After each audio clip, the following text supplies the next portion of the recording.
Right, sir. Welcome to the Celtic Manor. How are you, Craig? How are you? Good. Right. How's the golf? Very good, thanks. All right. Yeah, great.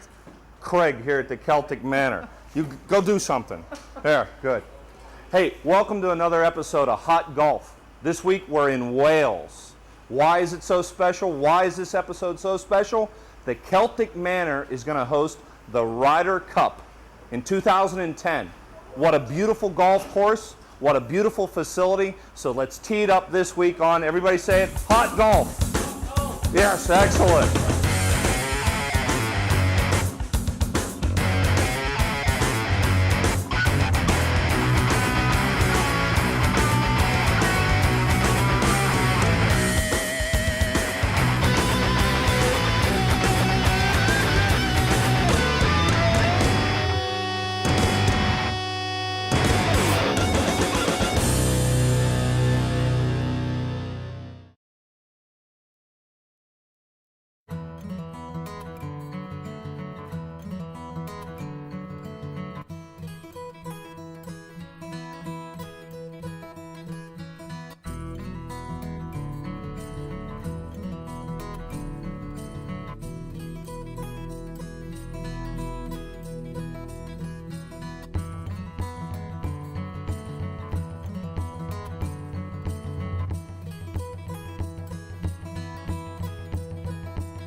Hey, let's tee it up for this episode of Hot Golf. This is a very, very special episode. We are just outside of London by about 2 hours west of, outside of Cardiff, Wales, which is the capital, right? That's correct. You're doing good. Stay with me on this, of Wales. And we're at an absolutely beautiful hotel and golf property called Celtic Manor, which is going to host the 2010 Ryder Cup. It is home to 3 awesome golf courses. And you know what? I'm going to be quiet now, and we're going to throw it to Paul Williams here, who knows a little bit more about Celtic Manor than I do. Paul, just a lovely facility. When was it built? Well, the original hotel opened here in 1982. It's a nice story, actually, that the owner, and still the owner, still a family-owned property, was actually born on the site of this hotel when it used to be a maternity hospital way back when. But he emigrated to Canada, made his fortune in telecommunications, came back one day, saw the old place was boarded up and for sale, and thought, wow, that's right on the M4 motorway, good access to London, as you've mentioned, Cardiff, and other areas of the UK, and thought that'll be a great spot for a property. So he built originally a 17-bedroom hotel here back in 1982, and as you can see, he's been doing a lot of building since. This resort hotel opened in 1999, taking us up to 400 bedrooms. Yeah. There's also a huge convention centre, lots of other leisure facilities as well as the golf. We have spa, we have tennis, we have off-site shooting and fishing, so plenty to keep you amused. Would we say this is the premier resort in all of Wales? Well, it's definitely there among them. It's probably the only 5-star golf resort of its size and stature in Wales, and one of only a few in the entire United Kingdom. Very good, very good.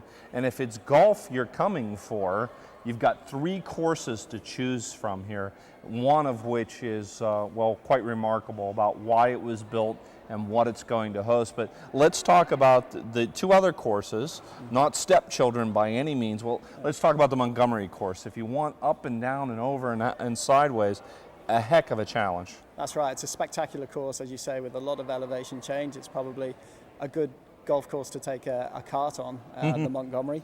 But yeah, some very interesting golf holes there, spectacular tee shots over ravines and valleys, and some dramatic downhill approach shots. So a very interesting golf course. Yeah, absolutely gorgeous. Now, we all know that, 2,000 years ago, the Romans were running amok all over the place, whether it be east, west, or certainly up to Hadrian's Wall in the UK. But the Romans had a little outpost here around the area, yeah? Well, that's right. There's an important Roman fort, the old Roman fort of Isco, which is now the town of Caerleon.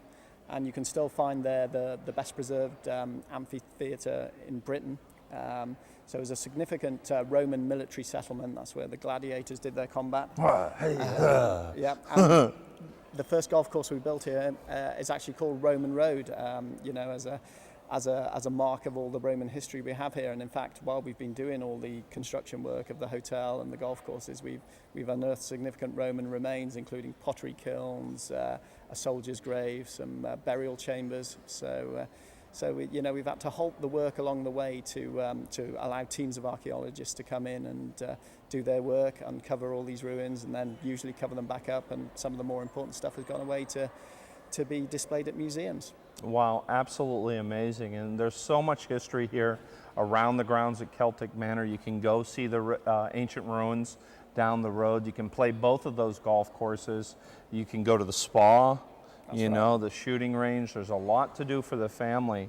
But more importantly, here in a second or two, Paul and I are going to take it out onto a golf course, a very special golf course that will, and tee it up a little bit and show you around there. But you tell these folks about the 2010 course, and that's its name, yeah? That's right. We call it the 2010 course.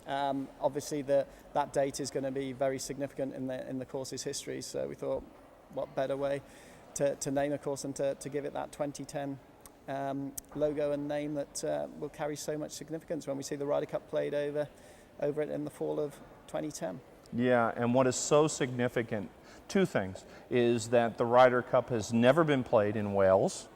This will be the first time. And more specifically, there has never been a golf course that was built specifically to host the Ryder Cup. And that's what makes this golf course more, no other golf course in the world can say that it was built to host the Ryder Cup tournament. That's right. The golf course only opened in 2007 while we were pitching to host the Ryder Cup back in 2000 and 2001.